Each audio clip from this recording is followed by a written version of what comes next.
പഠിപ്പിക്കത്തില്ല. ഇത് ഭരതനാട്യമാണ് കേട്ടോ.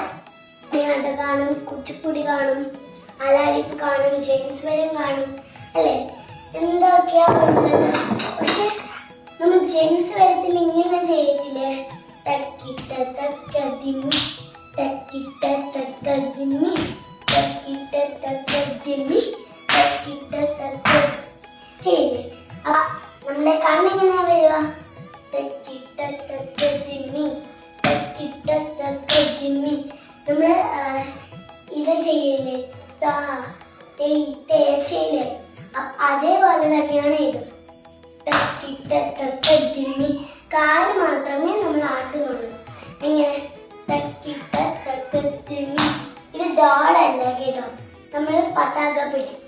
ഇത് ഇങ്ങനെ വെച്ചിട്ട് ഇവിടെ വെച്ച് തക്കിട്ട തക്കതിമി തക്കിമി തക്കിട്ട തക്കതിമി.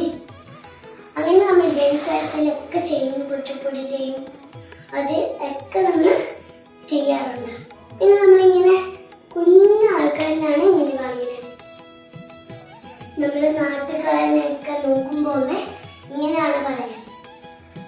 ഇങ്ങനെ പറയില്ലേ, നമ്മുടെ ജെയിംസ് വരത്തിൽ ഒരു പാട്ടുണ്ടല്ലോ, അതിനൊക്കെ നമ്മൾ ചെയ്യും ഇങ്ങനെ.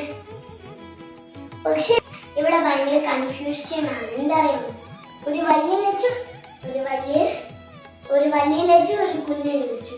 ഇവിടെ ഒരു വലിയ ഗൗരി, ഇവിടെ ഒരു ചെറിയ ഗൗരി, ഇവിടെ ഒരു വലിയ ആമി, ഇവിടെ ഒരു ചെറിയ ആമി. അങ്ങനെ എല്ലാവരും മൂന്നെണ്ണം ഉണ്ട്. അങ്ങനെയാണ് ഇത്. കുച്ചിപ്പുടി, മോഹിനിയാട്ടം, ഭരതനാട്യം അതൊരു ലൈനിലാണ് വരുന്നത് അല്ലെ. കുച്ചിപ്പുടി കഴിഞ്ഞ മോഹിനിയാട്ടം. മോഹിനിയാട്ടം ടീച്ചർ പഠിപ്പിക്കത്തില്ല. മോഹിനിയാട്ടം ടീച്ചർ അല്ല, ഇത് ഭരതനാട്യം ടീച്ചർ. ഭരതനാട്യം എന്താ, നമ്മളിപ്പോ പഠിക്കുന്നതാണ് ഭരതനാട്യം. ഇത് തട്ടടവ്, തെയ്യ്, തട്ടിയാണ് ചെയ്യുന്നത്, അതാണ് തെയ്യ്, അതാണ് തട്ടടവ് പറയുന്നത്. നാട്ടടവ് എന്ന് പറയുന്നത്, നാട്ടടവ് ചെയ്യില്ലേ, ഇങ്ങനെ തൃപ്പതാക പിടിച്ച് കാലൊക്കെ ഇങ്ങനെ വെച്ച് നാട്ടടവ് ചെയ്യും, അതിനാണ് നാട്ടടവ് എന്ന് പറയുന്നത്. നമ്മള് ഇതിനെന്താ പറയാ, ഉത്പ്ലവനം. പിന്നെ കറിയും മുമ്പ് ഇങ്ങനെയൊക്കെ കാര്യങ്ങളില്ല, അതാണ് ഭ്രമണി.